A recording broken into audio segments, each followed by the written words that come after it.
ఈ 18 CC కెమెరాలలో 12 CC కెమెరాలు మనకు కనబడతాయండి. ఇంకా 6 సీసీ కెమెరాలు కనబడవండి. మనకు ఉన్నాయి కదా ఇప్పుడు ఊళ్ళలో సీసీ కెమెరాలు, ఇండ్ల ముందు కూడా పెట్టుకుంటున్నాం కదా, ఎవరెవరు వస్తున్నారు వెళ్ళిపోతున్నారు చేసుకుంటున్నాం కదా. అలాగే పరమేశ్వరుడు ఎప్పుడూ పెట్టాడండి సీసీ కెమెరాలు. కాకపోతే అవి మనకు కనబడితే అవి సీసీ కెమెరాలు మనకు తెలియదండి. ఇప్పుడు చెప్తున్నాడు మనకు 12 సీసీ కెమెరాలు కనబడతాయి. ఆ 12 ఏమిటి అంటే ముందు పంచభూతాల 5 సీసీ కెమెరాలే. ఏంటి ఆ పంచభూతాలు?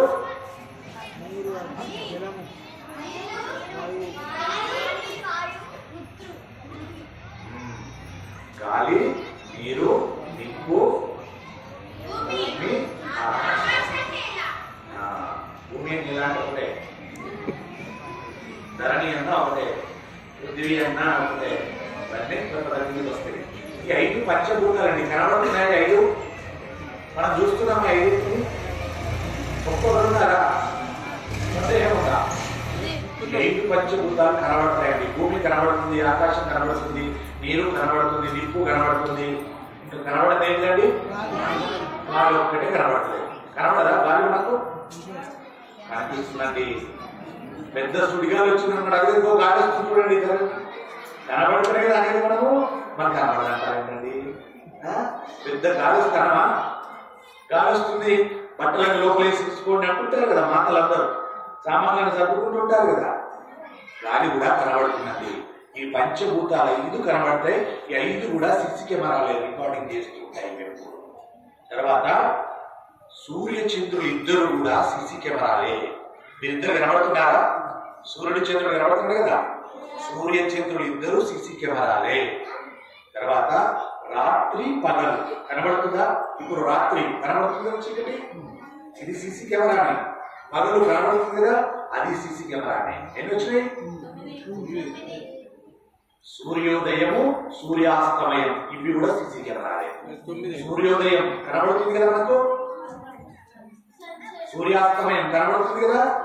11 ఎన్నేనండి? 11 సీసీ కెమెరాలు కనబడుతున్నాయా? ఇంకొక సీసీ కెమెరా ఉందండి కనబడేది. అది ప్రతి జీవిలో ఉండేటువంటి ఆత్మ. ఇది సీసీ కెమెరానేనండి. ఆత్మ ఎక్కడ ఉందండి? మనలోనే ఉంది. ఈ 12 సీసీ కెమెరాలు ఎప్పుడు ప్రతి క్షణము రికార్డింగ్ చేస్తూనే ఉంటాయి. తర్వాత ఇంకా 6 సీసీ కెమెరాలు ఉన్నాయండి. అవి కనబడదు. అవి ఏమిటంటే 4 చతుర్వేదాలు. వేదాలు కనబడుతున్నాయా? కనబడదు. ఏంటో 4 వేదాలు?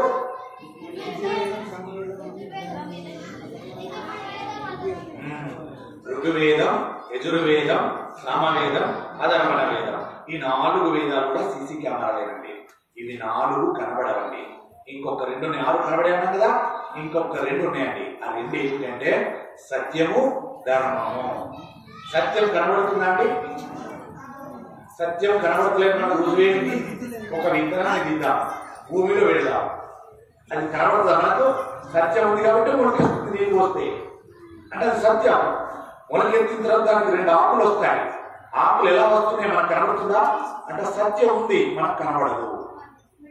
ధర్మం ఉంది, మనకు కనబడదు. ధర్మం ఏమిటి? మారేదాన్ని ధర్మము అంటారు. మనం చెప్పుకుంటున్నాం.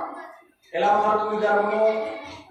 ఒక తండ్రి పిల్లవాడి దగ్గరికి వస్తే తండ్రి ధర్మం, ఆ తండ్రి భగవంతుడి దగ్గరికి వస్తే భక్తుడి ధర్మం, ఆ తండ్రి తన భార్య దగ్గరికి వెళ్తే భర్త ధర్మం.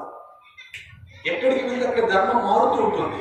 మనుష్యుడికి ధర్మం ఎప్పుడు మారుతుంటుంది. ధర్మం కనబడుతుందా? కనబడదు. అంటే ఇవి 6 సీసీ కెమెరాలు, అవి 12 సీసీ కెమెరాలు.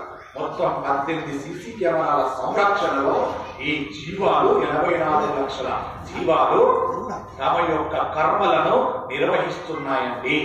ఇప్పుడు చెప్పండి, తప్పు చేసేంత అవకాశం ఉందా? తప్పు చేయవచ్చునా మనం?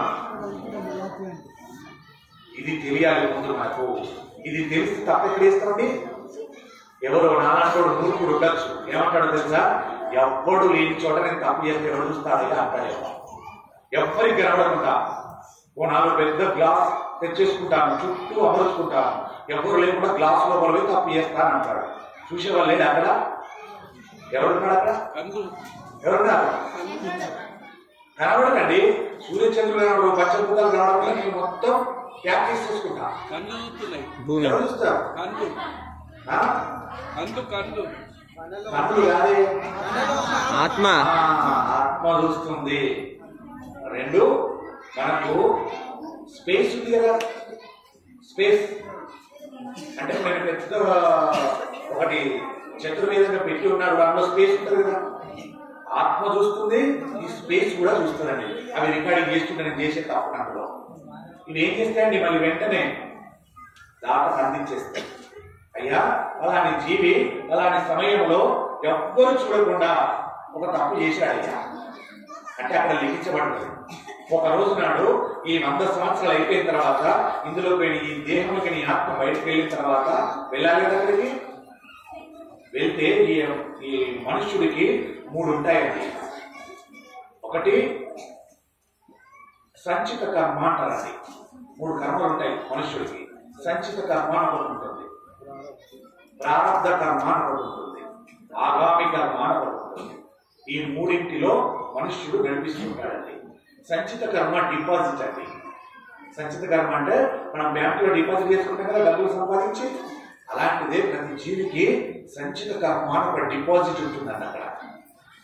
ఈ జీవులకు ఇంతకు ముందు ఎన్నో డెత్తులు ఉన్నాయండి, తర్వాత మళ్ళీ ఎన్నో బర్తులు ఉంటాయండి, అంటే ఇంకెన్నోసార్లు జన్మించాలి అంటే అందులో ఉంటుంది. సంచిత కర్మలో డిపాజిట్ చేయబడినటువంటి కర్మలన్నింటినీ ఆగామి కర్మ రూపంలో పట్టుకోవాలి. చచ్చినప్పుడు ఈ దేహాలకి ఆత్మ బయటకు వెళ్తే ఆగామి కర్మ అనే సంచిలో నేను చేసిన పాపము పుణ్యము దాంట్లో వేసుకొని వెళ్ళిపోతాను.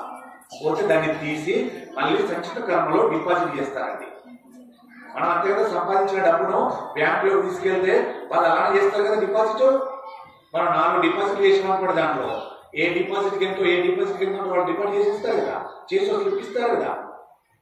అలా చేసిన తర్వాత ఆ జీవికి ప్రారంభ కర్మ అని ఒకటి ఇచ్చి పంపిస్తారండి. మనిషి ఇక్కడ జన్మించిన తర్వాత ఆ ప్రారంభ కర్మతో జీవించాలండి. ఇంకొకటి జరగదు కాదు. కానీ దాన్ని తప్పించుకోవడానికి చాలా మార్గాలు ఉన్నాయి. మహాభారతంలో జరిగిన ఇంకా చాలా విషయాలు చెప్తారు, తెలుసుకుందాం. 3 సంచిత కర్మలు చెప్పారు, 18 సిసి కెమెరాలు చెప్పారు. బాగా గుర్తు పెట్టుకోండి. ఇక ఎక్కడైనా తప్పు చేయాల్సి వస్తే భయమే కలుగుతుంది. ఇక మనిషి తప్పు చేయడానికి అవకాశమే లేదు. అంత పగడ్బందీగా సిసి కెమెరాలు పెట్టాడు పరమేశ్వరుడు. మనం పెట్టుకుంటున్నాం కదా పగడ్బందీగా. మనకు డబ్బు ఉందని, ఓ మంచి భవంతి కట్టుకున్నామని, పెద్ద నిధి మన ఇంట్లో ఉందని, ఎవరు రాకుందని ఎన్నెన్ని సిసి కెమెరాలు పెట్టుకుంటాం. చుట్టూ ఇంటి చుట్టూ పెట్టుకుంటాం సిసి కెమెరాలు. మనుషుడికి మనకే ఇంత జ్ఞానం అంటే, మనకు జన్మనిచ్చినటువంటి సర్వ స్వతంత్రుడు సృష్టిని సృష్టించినప్పుడు పరమేశ్వరుడు ఎన్ని పెట్టుకోవాలండి? పెట్టుకోకుండా వదిలేస్తాడా? గుర్తు పెట్టుకోండి దయచేసి. తప్పు చేసే ముందు ఈ 18 సిసి కెమెరాలు చూస్తున్నాయని గమనించి తప్పు చేయండి. జాగ్రత్త జాగ్రత్త అని చెప్తున్నారు. కాబట్టి ఆ